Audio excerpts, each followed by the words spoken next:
Hello my future doctors, कैसे हैं आप सब? आई होप कि बहुत अच्छे होंगे दोस्तों, और अच्छा रहना भी चाहिए। दोस्तों मात्र 2 दिन बचे हैं ना फॉर्म भरने में, क्योंकि आज है 5 तारीख और 7 मार्च तक आपकी फॉर्म एप्लीकेशन चलेगी। उसके बाद ये खत्म।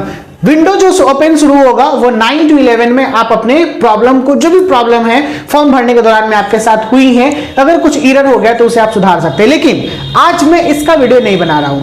आज मैं जो आपके सामने बात रखने वाला हूं वो बहुत ही इंपॉर्टेंट है, क्योंकि आपके पास फॉर्म भरने का समय जैसे ही खत्म हो रहा है ना, एग्जामिनेशन का समय नजदीक भी आ रहा है।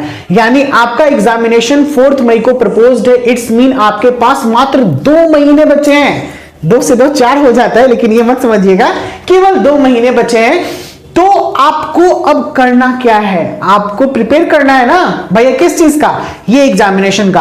और एक खुशखबरी में मैं आपको देने वाला हूं कि इस बार ऐसा सोचा जा रहा था, मैं खुद सोच रहा था, बहुत सारे लोग जितने भी ये वीडियोस वगैरह नीट के अपडेट्स देते हैं, सभी को ये मानना था कि इस बार पिछले साल का रिकॉर्ड टूटेगा, 26 लाख से ज्यादा फॉर्म गिरेगा। ऐसा संभव बहुत कम लग रहा है अब। तो ये हो गई आपकी खुशखबरी की बात। पूछिए क्यों? क्योंकि अगर जितने ज्यादा फॉर्म गिरेंगे उतना कंपटीशन बढ़ेगा, एक सीट पे फाइटिंग बढ़ेगी। एमबीबीएस की सीटें हमारे भारत में ऐसे ही कम है। फॉर्म गिरता है 24 लाख, यानी फॉर्म एप्लीकेशन जो फिल होते हैं वो 24 लाख के अप्रॉक्स में फिल हुए थे पिछले साल। हमारे पास सीटें कितनी थी? लगभग 1 लाख। 2024 का अगर डाटा मैं बताऊं कि एमबीबीएस की सीटें हमारे पास मात्र 1,06,333, यानी 1,10,000 के कंपेरिजन में मान के चलिए ना, मतलब 1,10,000 के अप्रॉक्स में आप मान के चलिए ना कि हमारी सीटें हैं। लगभग इतनी सीटें हैं, 1,10,000 के करीब में। अब आप इस बात पे ध्यान दीजिएगा कि कहां 24 लाख एप्लीकेशन गिर रहे हैं और सीटें 1 लाख, यानी एक सीट पे 24 बच्चे हैं। अगर गवर्नमेंट की सीटें बात करें तो वो लगभग 55 से 60,000 के करीब में गवर्नमेंट की ही सीटें हैं। तो अब समझ जाइए कि इससे दुगना कर लीजिए, यानी 50 बच्चे जो हैं वो एक गवर्नमेंट सीट के लिए फाइट कर रहे हैं। अगर ये फॉर्म एप्लीकेशन कम गिरा है तो डेफिनेटली आपकी फाइटिंग भी क्या हो गई? कम हो गई। अब यहां पे आपके पास मेन मकसद क्या होना चाहिए कि मुझे एमबीबीएस पाना है, तो उस मकसद को पाने के लिए आपको एक ऐसी स्ट्रेटेजी तैयार करनी होगी जिससे आप इस एग्जाम को अच्छे से क्रैक कर सको, एक सही जो होता है ना मार्क्स ला सको, एक सही स्कोर कर सको, जिसमें आप लगे कि मैं इस जोन में सेफ हूं।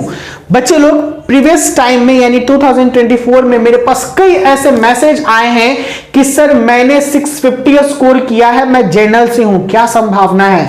बहुत लगभग था संभावना। 630, 640 ऐसे स्कोर वाले थे जो कह रहे हैं कि मुझे एमबीबीएस नहीं मिला। 610 पे तो बीडीएस मिला ही नहीं, 610 पे बीडीएस मिला ही नहीं, तो फिर आगे का और क्या है भैया?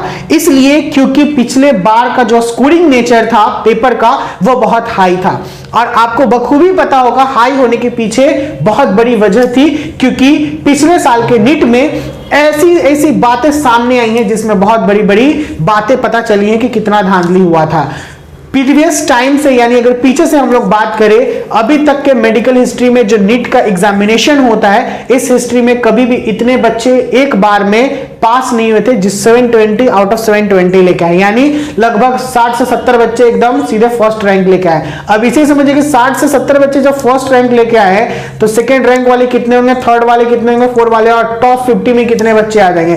टॉप 50 में ही अगर 1 लाख बच्चा आ गया तो फिर नीचे का और कहां जाएगा? एमबीबीएस की सीटें खत्म हो जाएंगी कि नहीं, प्राइवेट की और गवर्नमेंट की।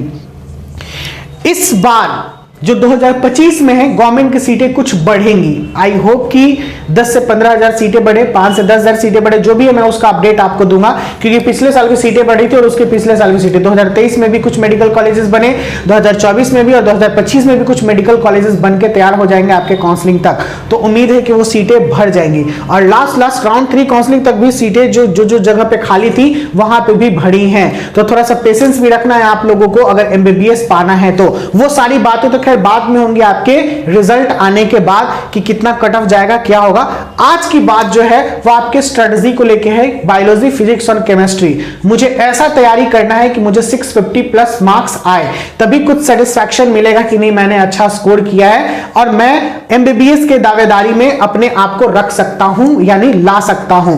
650 प्लस करने के लिए आपको टाइम मैनेजमेंट बहुत जरूरी है। सबसे पहला टाइम मैनेजमेंट कीजिए कि मुझे किस समय में क्या पढ़ना है। सेकंड, एक बेहतरीन स्ट्रेटजी बना के time planning according to your subject कीजिए कि अगर जो सब्जेक्ट मेरा वीक है मैं थोड़ा ज्यादा समय दूं और जो स्ट्रांग है उस पर थोड़ा कम समय दूं। अपने नोट्स को रेगुलरली रिवाइज करते रहिए और इंपॉर्टेंट पॉइंट्स को अंडरलाइन करके हाईलाइटेड कीजिए ताकि आगे पढ़े फिर से वो नोट्स को जब पढ़े तो मुझे आसानी से वो सारी बातें पता चल जाए कि मैंने क्या क्या हाईलाइटेड किया था।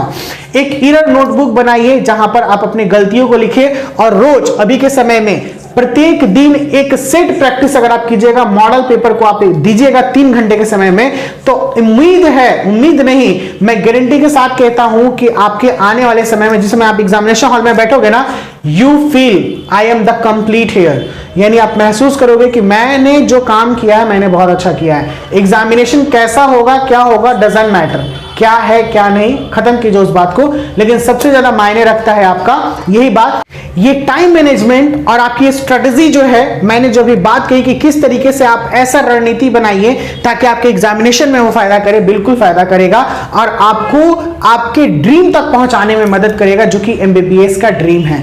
बच्चे लोग, मैं आपसे बस यही चाहता हूं कि आपने इतना समय दिया, जो भी फ्रेशर्स है, अगर जो पहली बार एग्जाम दे रहे होंगे वो फ्रेशर्स है फर्स्ट अटेम्प्ट, जो सेकेंड अटेम्प्ट है, जो थर्ड है, जो फोर्थ है यानी ड्रॉप आउट जो स्टूडेंट हैं, जो 4 साल से अपने सपने को संजो के रखे हैं कि नहीं यार एक बार और अटेम्प्ट लेके देखता हूं, मेरा कहीं ना कहीं इस बार जरूर सिलेक्शन होगा, तो एक बात याद रखिए, इस बार अपना जी जान लगा दीजिए। और हाँ, इस बार अगर 4th साल ड्रॉपर है तो इस बार आपके पास जो भी मेडिकल का कोर्सेज आए ना वो आपके लिए बेनिफिट होगा और बहुत लाभकारी होगा, क्योंकि ऊपर से लेके बात करूं एमबीबीएस से बीएससी नर्सिंग तक के कोर्सेज में आप कहीं पे भी फील करते हो, मेडिकल का एक भी बच्चा जो है जो मेडिकल लाइन से रिलेटेड रखता है और अपने डिग्री को लेता है वो बैठा हुआ नहीं है, वो कहीं ना कहीं जॉब में अच्छे से प्लेस्ड है।